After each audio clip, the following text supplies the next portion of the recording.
আসসালামু আলাইকুম রহমতুল্লাহি ওয়া বারাকাতুহু। সম্মানিত দর্শক, ডক্টর পিনাকি ভট্টাচার্যকে নতুন করে পরিচয় করিয়ে দেওয়ার দরকার নেই। তাকে কেন্দ্র করে বাংলাদেশের রাজনীতিতে যে সমীকরণগুলো ঘটে যাচ্ছে, তাকে কেন্দ্র করে প্রশাসনে একটা সমীকরণ হয়ে যাচ্ছে।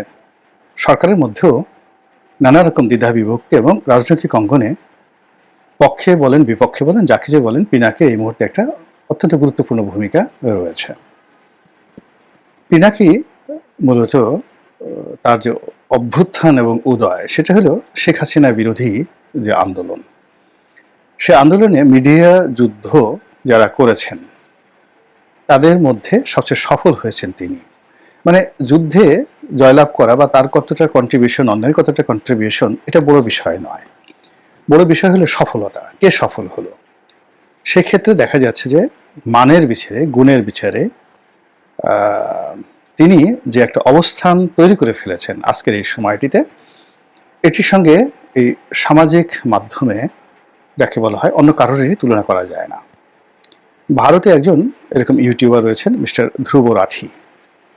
তো ধ্রুব রাঠি নরেন্দ্র মোদী বিরোধী যে সংগ্রাম, সেখানে একেবারে রীতিমতো প্রবাদ পুরুষ, এবং কংগ্রেসকে একেবারে মৃতপ্রায় একটা সংগঠন, সেই কংগ্রেসকে আজকের পর্যায়ে একেবারে নরেন্দ্র মোদীর উত্তরসূরি হিসাবে, মানে আগামীতে যদি নির্বাচন হয় কংগ্রেস সিরিয়াসলি চলে আসবে সামনে।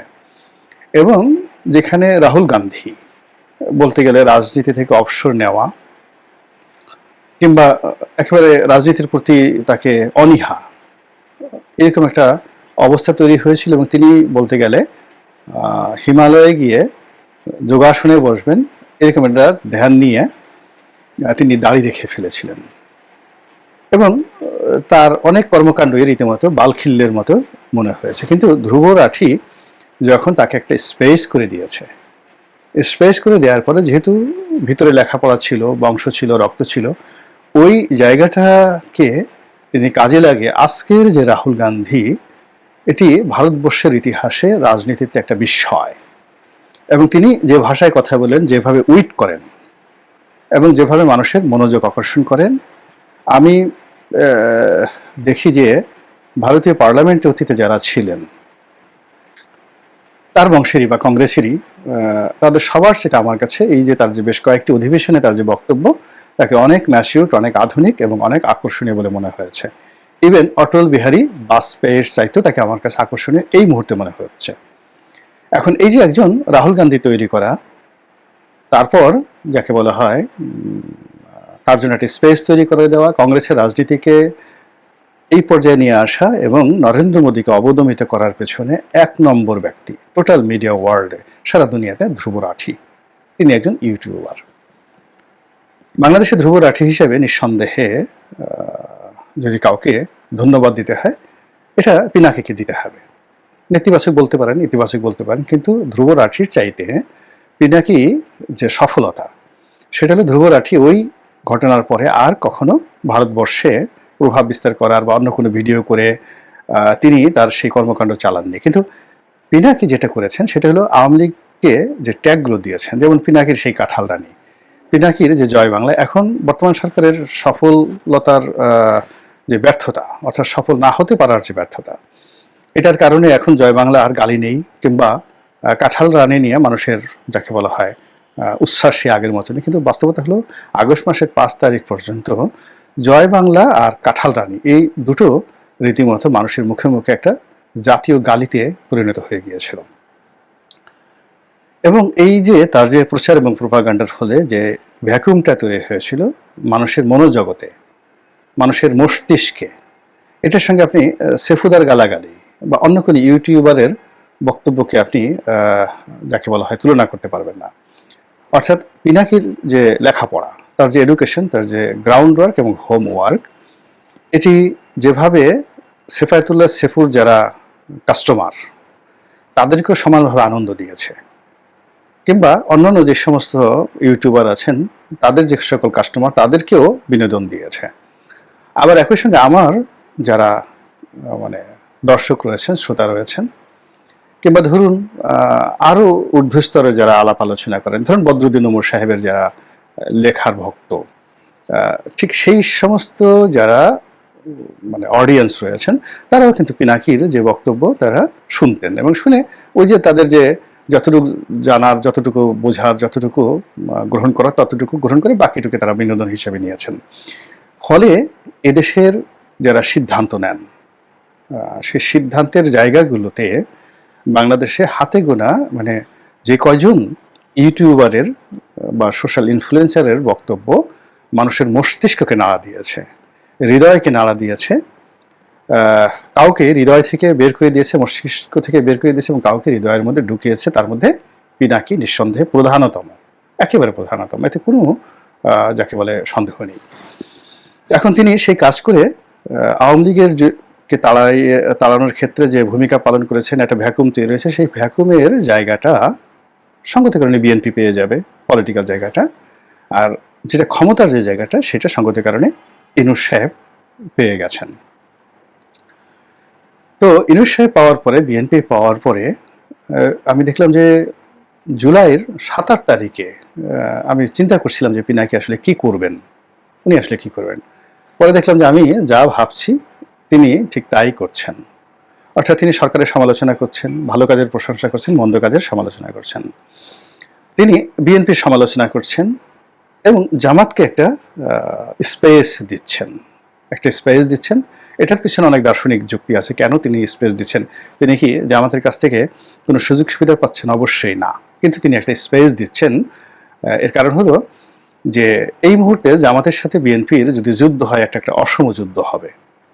তো কাজেই বিএনপির জন্য একটা শক্ত প্রতিদ্বন্দ্বী তৈরি করা দরকার আওয়ামী লীগের বিকল্প হিসাবে। তো পিনাকি যেটা মনে করেছেন যে ইসলামপন্থীরা যদি একত্রে হয় তাহলে বিএনপির জন্য একটা সুবিধা হবে, লাভজনক হবে। এজন্য তিনি যে একটা কাজটা করেছেন, ইসলামপন্থীদেরকে তিনি একটা উইন্ডো দিয়েছেন এবং এই কাজ করার জন্য তিনি সহযোগী খুঁজেছেন, ইউটিউবে সহযোগী করেছেন। সেখানে আরও কনক সরোয়ার সহ আরও 2-4 জন যারা ইউটিউবার আছেন তাদের সঙ্গে, আসলে কনক সরোয়ারের সঙ্গে যায়, কিন্তু অনেক ইউটিউবার আছেন বা প্রবাসী সাংবাদিক রয়েছেন যাদের সঙ্গে তার যায় না, বা ক্ষেত্র বিশেষে অনেকের সঙ্গে যায় কিন্তু অনেকের সঙ্গে তার মতাদর্শগত একটা বিরোধ ছিল, কিন্তু তাদের অনেকের সঙ্গে তিনি সমঝোতা করার চেষ্টা করেছেন। জুলকারনাইনের সঙ্গে সমঝোতা করার চেষ্টা করেছেন, তাসনিম খলিলের সঙ্গে সমঝোতা করার চেষ্টা করেছেন, ওয়াহাব আব্দুল সালামের সঙ্গে সমঝোতা করার চেষ্টা করেছেন, কিন্তু শেষ পর্যন্ত আসলে তার সেই সমঝোতাগুলো টিকেনি, কিন্তু কিছু কিছু জায়গাতে টিকেছে।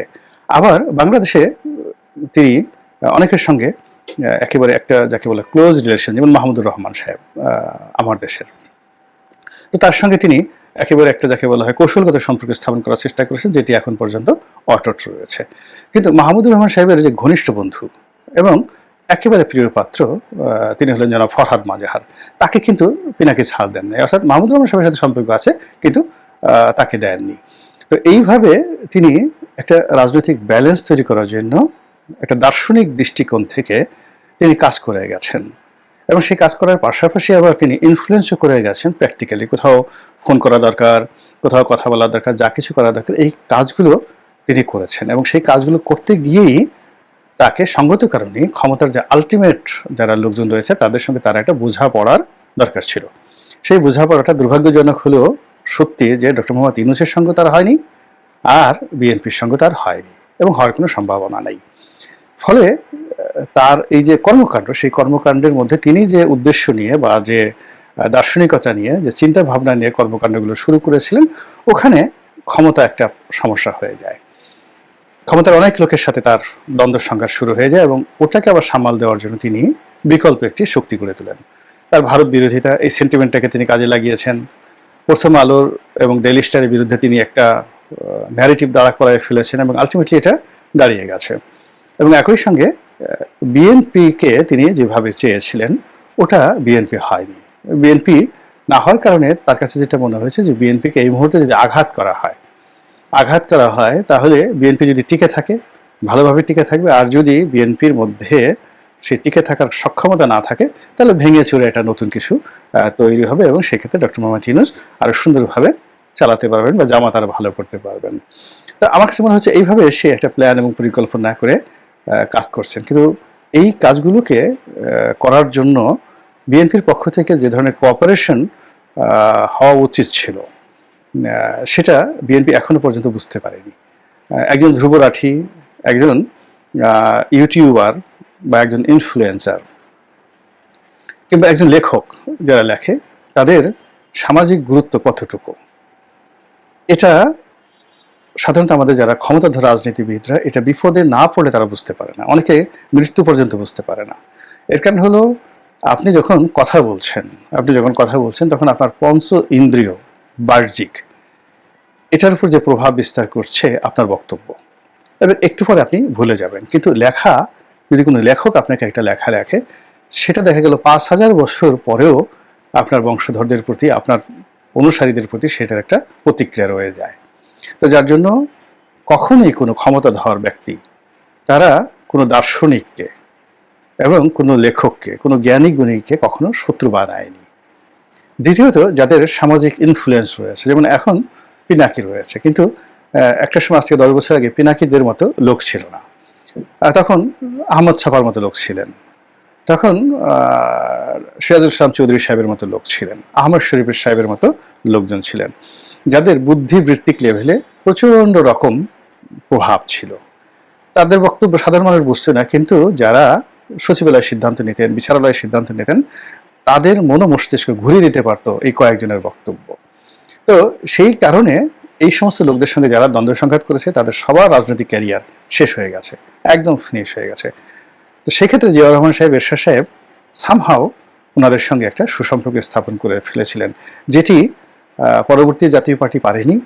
আবার এখন বিএনপি সেই জিনিসটি একদম পারছে না। অবশ্য বাংলাদেশে এরকম সে আগের প্রজন্মের মতো এরকম যোগ্যতার সম্পন্ন হয়তো লোক নেই, হতে পারে। সামহাও নানা কারণে কি হচ্ছে যে বিএনপির সঙ্গে তার একটা দূরত্ব তৈরি হয়ে গেছে। আর খোলামেলা যদি আমি বলি যে একটা মানুষ, সব মানুষই কিন্তু ধন্যবাদ চায়, সব মানুষ কৃতজ্ঞতা চায়, স্বয়ং আল্লাহই তো চায়। আল্লাহ রাসূল স্বয়ং বলেছেন, আম্মা বিনিয়ামতে রব্বিকা ফাহাদ্দিস, আপনার প্রতি যে নিয়ামত দেওয়া হয়েছে তার জন্য আপনি শুকরগুজার করুন।